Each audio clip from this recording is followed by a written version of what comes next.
കേരളത്തിൽ ഇപ്പോൾ കാലാവസ്ഥ വളരെ മോശമാണ്.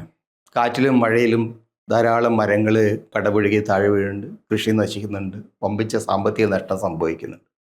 പക്ഷേ കണിച്ചുകുളങ്ങരയിൽ ഒരു വൻമരം വീണുകൊണ്ടിരിക്കുന്നത് നമ്മുടെ കാലാവസ്ഥയുടെ കുറ്റം കാരണമല്ല, മറിച്ച് രാഷ്ട്രീയ കാലാവസ്ഥയിലുണ്ടായ മാറ്റങ്ങളാണ്. കണിച്ചുകുളങ്ങരയിലെ ഈ വടവൃക്ഷം 10-30 വർഷമായിട്ട് കേരളത്തിൻ്റെ സാംസ്കാരിക തലങ്ങളിൽ തലയുയർത്തി നിൽക്കുന്ന വെള്ളാപ്പള്ളി നടേശൻ എന്ന ഈ വടവൃക്ഷം താഴോട്ട് പതിക്കുന്നതിനുള്ള പ്രധാനപ്പെട്ട കാരണം. എന്തുകൊണ്ട് വെള്ളാപ്പള്ളി നടേശൻ ഒരു ഒരു ഒരു ഒരു തകർച്ചയുടെ ഒരു വീഴ്ചയുടെ വക്കത്താണ് എന്ന് ചോദിച്ചാൽ അതിന് പല കാരണങ്ങളുണ്ട്. ഒന്നാമത്തെ കാര്യം, വെള്ളാപ്പള്ളി നടേശനെ ഒരു അതിമാനുഷ്യനായിട്ട് ഉയർത്തിക്കൊണ്ടുവന്ന CPM-ഉം CPM-ൻ്റെ ഏറ്റവും പ്രതാപിയായ നേതാവ് പിണറായി വിജയനും ഇപ്പോൾ വലിയ പ്രതിസന്ധിയിലാണ്.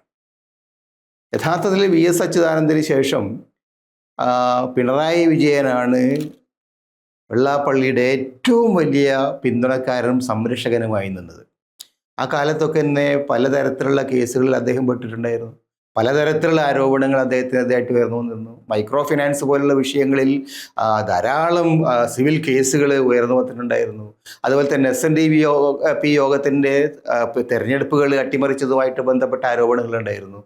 താലൂക്ക് തല യൂണിയനുകൾ അതിൻ്റെ സ്ഥാപനങ്ങളിൽ ഒക്കെ തന്നെ അധികാരികളെ മാറ്റിയിട്ട് ഭാരവാഹികളെ മാറ്റി തനിക്ക് വേണ്ടപ്പെട്ടവരെ പ്രതിഷ്ഠിച്ചതിൻ്റെ പ്രശ്നങ്ങളുണ്ടായിരുന്നു. ഇങ്ങനെ 100,000 പ്രശ്നങ്ങൾക്കിടയിൽ അദ്ദേഹം കരുത്തനായി നിന്നതിൻ്റെ പ്രധാനപ്പെട്ട കാര്യം അദ്ദേഹത്തിന് കിട്ടി വന്ന ശക്തമായ രാഷ്ട്രീയ പിന്തുണയാണ്.